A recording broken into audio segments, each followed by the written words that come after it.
दृष्टि एस के audio article programme में आपका स्वागत है। आज का ऑडियो आर्टिकल द हिंदू में छपे लेख the devil in the detail तथा लाइव मिंट में छपे लेख has hunger increased in India in recent years के सम्मिलित सारांश पर आधारित है। इसमें टीम दृष्टि के इनपुट भी शामिल हैं। आइए लेख की शुरुआत करें। हाल ही में international food policy research institute द्वारा 12वां वैश्विक भूखमरी सूचकांक जारी किया गया।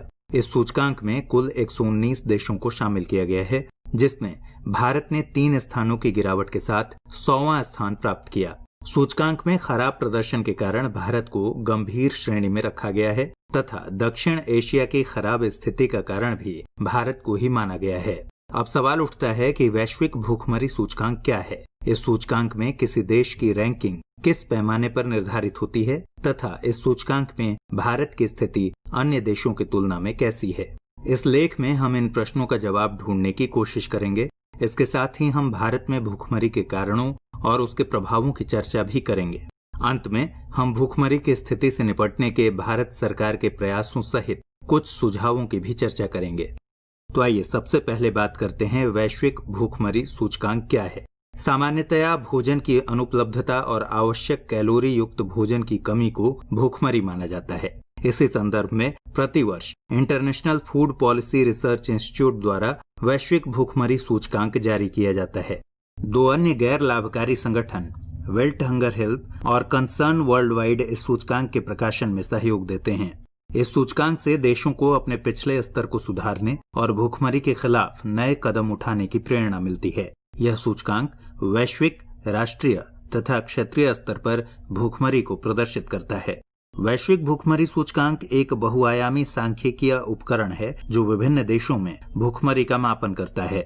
सूचकांक में देशों को 0 से 100 अंक प्रदान किए जाते हैं, जिसमें 0 अंक सबसे अच्छा और 100 अंक सबसे खराब स्थिति को दर्शाता है। इस सूचकांक में भारत को 31.4 अंकों के साथ गंभीर श्रेणी में रखा गया है। सूचकांक में भूखमरी के 4 मापक आधार हैं, जो अल्प पोषण, चाइल्ड स्टंटिंग, चाइल्ड वेस्टिंग और बाल मृत्यु दर हैं। इन चारों मापकों की गणना में 5 वर्ष तक के आयु वर्ग वाले बच्चों को शामिल किया जाता है। सूचकांक में शामिल अल्प पोषण एक ऐसी स्थिति का सूचक है जिसमें शरीर को पोषक तत्वों की पर्याप्त उपलब्धता नहीं हो पाती।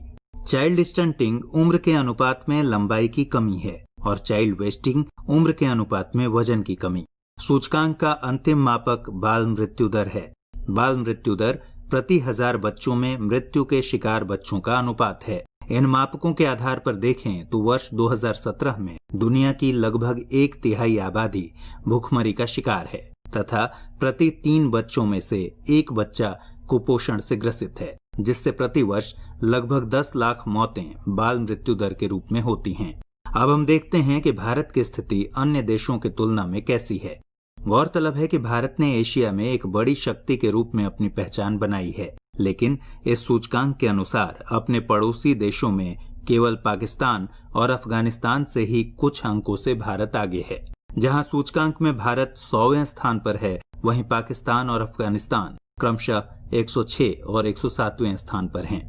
अन्य पड़ोसी देश जैसे नेपाल, म्यांमार, श्रीलंका तथा बांग्लादेश क्रमशः 72, 77, 84 और 88वें स्थान के साथ भारत से आगे हैं। यदि म्यांमार से भारत की तुलना की जाए तो म्यांमार ने रोहिंग्या शरणार्थी समस्या होने के बावजूद इस सूचकांक में अच्छा स्थान हासिल किया है। इसी तरह वैश्विक संदर्भ में इराक भी वर्ष 2003 से लगातार संघर्षरत होने के बावजूद 78वें स्थान के साथ संतोषजनक स्थिति में है। सूचकांक में भारत की खराब स्थिति का अंदाजा इसी बात से लगाया जा सकता है कि भारत जिबूती और रवांडा जैसे पिछड़े देशों के साथ 31.4 अंकों की श्रेणी में खड़ा है।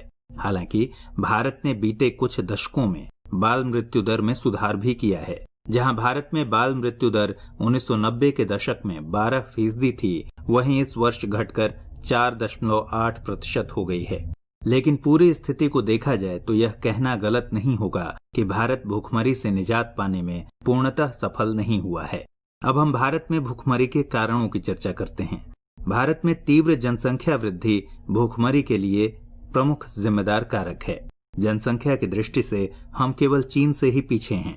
तीव्र जनसंख्या वृद्धि ने संसाधनों पर दबाव डाला है, जिससे मांग में वृद्धि और पूर्ति में कमी आई है। परिणाम स्वरूप अधिकांश आबादी भूखमरी की समस्या से जूझ रही है।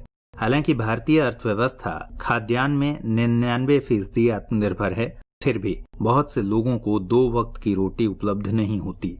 खाद्यान्न के बेहतर उत्पादन के बावजूद उसकी बर्बादी इस विरोधाभास का प्रमुख कारण है। इस संदर्भ में Indian institute of public administration द्वारा आंकड़े जारी किए गए, जो बेहद महत्वपूर्ण हैं। इसके अनुसार भारत में फसल तैयार होने के बाद खाद्यान्न का 40% बर्बाद हो जाता है। इस बर्बादी में प्रति वर्ष 23 करोड़ टन दाल, 21 करोड़ टन सब्जियां और 12 करोड़ टन फल शामिल हैं। इसका मौद्रिक मूल्य लगभग 92,000 करोड़ है। इसी तरह भंडारण, प्रसंस्करण का अभाव और दोषपूर्ण आवंटन प्रणाली भी भूखमरी की समस्या में वृद्धि कर रही है। जहां भारत में ऊर्जा के वैकल्पिक साधनों के अभाव के कारण कोल्ड स्टोरेज निरर्थक साबित हुए हैं, वहीं दूसरी तरफ खराब सड़क तंत्र और यातायात साधनों की सीधी पहुंच खेतों तक न होने से प्रसंस्करण प्रक्रिया बाधित होती है। इससे खाद्यान्न की व्यापक बर्बादी और खाद्य स्फीति में वृद्धि होती है। खाद्यान्न की बर्बादी को भारत में बड़े उत्सवों, समारोहों और शादियों में भोजन के नुकसान के रूप में भी किया जाता है। साथ ही जागरूकता के अभाव के कारण लोग बचे हुए भोजन का सही उपयोग नहीं कर पाते। इससे जरूरतमंद अपने निवाले से दूर होते हैं। सार्वजनिक वितरण प्रणाली में व्याप्त भ्रष्टाचार भी भारत में भूखमरी को बढ़ावा देने के लिए जिम्मेदार है। इसके कारण लक्षित व्यक्तियों तक लाभ नहीं पहुंच पाता और वे भूखमरी के कगार पर पहुंच जाते हैं। इसी तरह अशिक्षा और रोजगार के साधनों का अभाव भूखमरी को बढ़ावा देता है। यदि इस संदर्भ को वर्ष 2011 के साक्षरता के आंकड़ों से समझें तो हम पाते हैं कि भारत में केवल 74% लोग साक्षर हैं और इसमें भी पुरुष और महिला साक्षरता में 16.6% का अंतराल है। एक महिला जो बच्चे, परिवार और अंततः समाज के सशक्तिकरण का माध्यम है, वही शिक्षा के निम्न स्तर पर है। शिक्षा और जागरूकता के अभाव में महिलाएं सरकारी योजनाओं का लाभ नहीं ले पाती और कई गंभीर बीमारियों से जूझती हैं। यहाँ तक कि गर्भवती महिलाओं के बच्चे प्रसव पूर्व ही कुपोषण का शिकार हो जाते हैं। इसके अलावा गुणवत्तापूर्ण शिक्षा और रोजगार के साधनों की कमी ने अकुशल और न्यूनतम वेतन वाले श्रमिकों के एक वर्ग को जन्म दिया है, जो मुश्किल से अपना और अपने परिवार का पेट भरने में सक्षम है। यदि अर्थव्यवस्था की बात करें तो संपत्ति के संकेंद्रण की प्रवृत्ति से अमीर गरीब के बीच खाई बढ़ी है। दरअसल धन संकेंद्रण की प्रवृत्ति मानवीय गुण है, लेकिन भ्रष्टाचार, घूसखोरी तथा अनेक अपराधों के बाद अर्जित संपत्ति कहीं न कहीं जरूरतमंदों के निवालों से समझौता करती है। साथ ही साथ अर्थव्यवस्था में उत्तरोत्तर वृद्धि से शहरीकरण की प्रवृत्ति में भी वृद्धि हुई है। हालांकि इस प्रवृत्ति ने कई नवीन चुनौतियों को जन्म दिया है, जिसमें आवास, पेयजल, सामाजिक सुरक्षा और रोजगार के मुद्दे अहम हैं। लेकिन भूखमरी, कुपोषण जैसी विकट समस्याएं गौड़ हो गई हैं। वहीं राजनीतिक रुझान, जो समय तथा परिस्थिति के लाभ के सापेक्ष तीव्रता से बदलता रहता है, अब उनके लिए भी भूखमरी, गरीबी के मुद्दे अप्रासंगिक हो रहे हैं, जबकि आधी से अधिक आबादी इन्हीं समस्याओं से ग्रसित है। इन सभी कारणों के अतिरिक्त जलवायु परिवर्तन और आपदा जैसी समस्याएं भी गरीबी और भूखमरी को बढ़ावा देती हैं। हालांकि यह एक वैश्विक समस्या है और भारत भी इससे अछूता नहीं है। अब भारत में भूखमरी के प्रभावों की चर्चा करते हैं। दरअसल भूखमरी को व्यापक नजरिए से देखने की जरूरत है, क्योंकि इसके तात्कालिक और दीर्घकालिक दोनों ही परिणाम घातक हैं।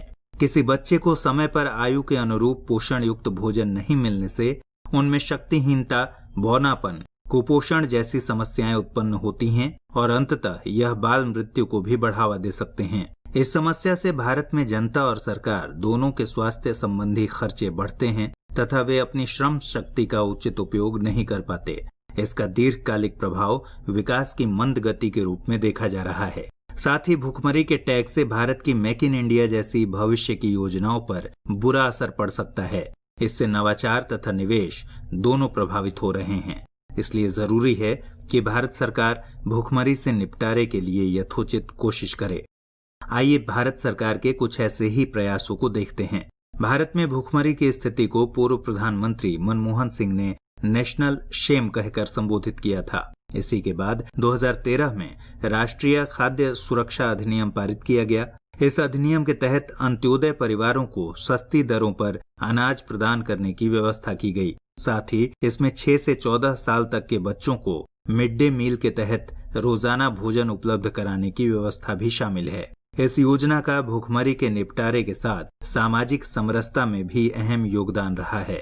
इसी तरह वर्तमान सरकार द्वारा इंद्रधनुष योजना, राष्ट्रीय स्वास्थ्य मिशन योजना, सार्वभौमिक टीकाकरण कार्यक्रम, अनिवार्य स्तनपान जागरूकता तथा संपदा स्कीम आदि नवीन योजनाएं चलाई गई हैं। इन योजनाओं के द्वारा सरकार ने भूखमरी, कुपोषण आदि समस्याओं को दूर करने की कोशिश की है तथा भारत में खाद्य प्रसंस्करण की स्थिति को बेहतर करने की कोशिश की है। हाल ही में भारत ने सतत विकास लक्ष्यों के माध्यम से गरीबी तथा भूखमरी की समाप्ति, खाद्य सुरक्षा, स्वास्थ्य सुरक्षा तथा बेहतर पोषण जैसे मुद्दों पर अपनी प्रतिबद्धता जताई है। इन्हीं उद्देश्यों की प्राप्ति के लिए सरकार द्वारा 2022 तक कुपोषण मुक्त भारत नामक योजना भी बनाई गई है।